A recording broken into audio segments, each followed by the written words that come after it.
Verse number 14 and 15. Yada sarve pramuchyante kama yesya hridhi shritaha atha martayo amrito bhavati atra brahma samasnute.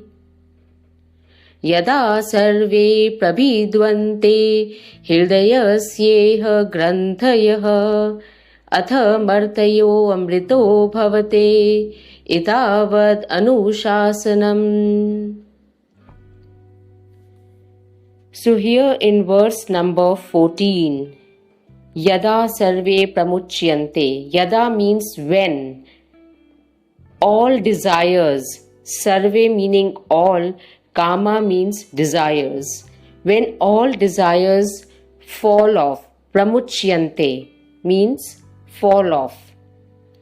All the desires that lie in the heart. Hridhi shritaha.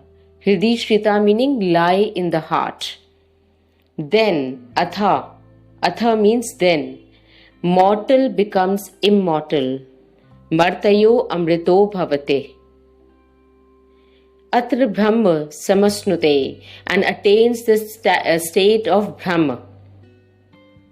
Atra Brahma samasnute meaning attaining the state of Brahma.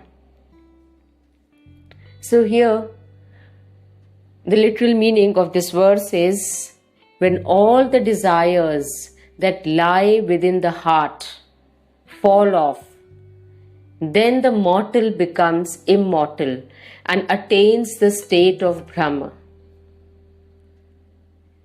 So when all the obstructions in our path to Brahma are removed, then the supreme truth or the vision of God, vision of Brahma appears on its own.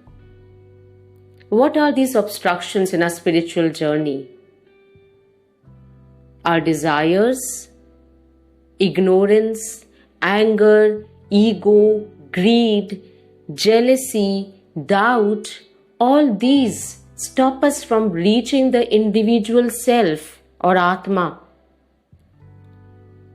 When we begin to remove each of them, our view of God, our view of Brahma starts clearing. And once all these obstructions are removed, we are able to realize this infinite, ultimate, nameless, formless reality. And this is what enlightenment is, perhaps. And this infinite reality of Brahma was perhaps experienced by people like Gautam Buddha, Meera, Kabir, Ramakrishna Paramhans. And oh my God, what an experience that must have been. So coming to verse number 15, which means Yada Sarve, when all the knots of the heart, Sarve meaning all, Granthaya means knots, Hridaya, Syeha means of the heart. So when all the knots of the heart are shattered, Prabhidvante meaning shattered. Atha martayo amrito bhavati. Then, atha means then, the mortal becomes immortal. Martayo amrito bhavati. Etavad anushasanam. These two words mean, thus far is the teaching. Etavad anushasanam. Thus far is the teaching. So, when all the knots of the heart are cut apart, then the mortal becomes immortal. This is the teaching till now. Let me elaborate upon these lines to make them clearer.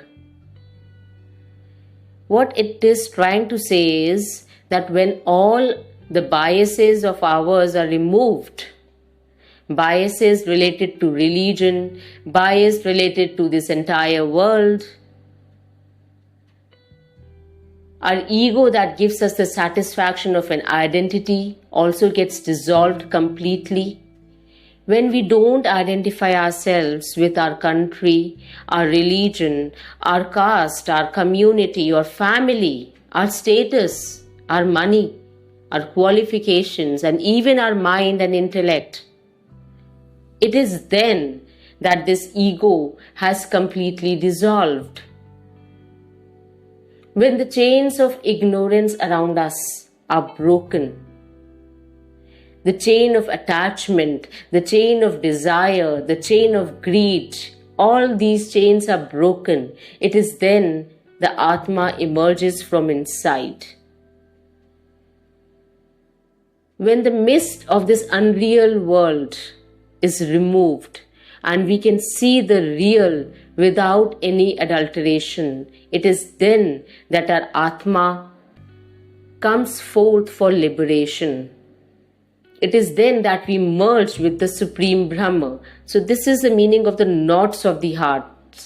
Basically, all these ego, bias, all our desires and ignorance, all these things, these are binding our heart, these are chaining our heart. So we need to unchain everything, become free, and see our own Atma in its real self. The second line implies that the teachings of Upanishads finish here. Etavad Anushasanam. However, there are 3 more verses left in Katha Upanishad. So they must have been a later, much later addition. In fact, the original Katha Upanishad was considered to have ended with the chapter 1. Even this chapter 2 we are talking about is considered a later addition.